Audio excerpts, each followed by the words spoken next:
সম্ভবত আমি কাল 10টা বাজে গেম খেলায় ঘুমাই গেছি, কিন্তু 1 ঘন্টা ঘুম বাঁচি আবার 12টার সময় চেতন পাইছি। তখন একটা নোটিফিকেশন আছে, আমি নোটিফিকেশনে ক্লিক করার পরে দেখি যে বলতেছে ভাই কাজ করবেন। যেহেতু আমার ঘুমাইতেছে না তাই জন্য আমি বললাম হ্যাঁ ভাই কাজ করবো, কত টাকা? উনি আমাকে বললো যে 500 টাকা দিয়ে তোমার কাজটা শুরু করতে হবে। আমি মনে মনে চিন্তা করলাম এটা আবার কেমন কাজ, আগে অগ্রিম টাকা দেওয়া লাগে। তারপরে আমি তারা বললাম যে আপনি যে টাকা নিয়ে যদি আমাকে ব্লক করে দেন, আমার যে কাজ দি না দেন, তাহলে আমি কি করব? উনি আমাকে বুঝাই বললো যে ভাই আপনি চিন্তা করেন না, আমরা দিনে 50-60 করে কাজ করি। তখন আমার বিশ্বাস হয়ে যায়, তাই জন্য আমি তার বিকাশে আমি 500 টাকা পাঠাই দিই। উনি 500 টাকা পাওয়ার পর আমাকে বলতেছে ভিডিও কল দেন, আমি কাজ দেখাবো আপনাকে। তাই জন্য আমি তারা ফোন দিয়ে দেই। ফোন দিয়ে দেখার পরে দেখি যে ভাই উনার তো অবস্থায় নাই।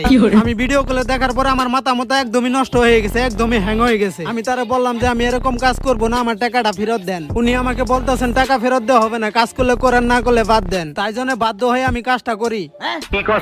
যেহেতু উনি টাকা দিবে না তাই জন্য আমি ভাবলাম আমি তো কোনোদিন টাকা নষ্ট করি নাই, তাই জন্য আমি কাজটা করি এই জন্যই। কিন্তু ভাই কাজ শেষ হওয়ার পরে আমি তারা বললাম যে তোমার ফেসটা একটু দেখাও, সে আমাকে কোনো প্রকারে দেখায় না। তাই জন্য আমি ভাবলাম মনে হয় মেয়েটা অনেক পদ্মাশীল। তোর মাথা নষ্ট।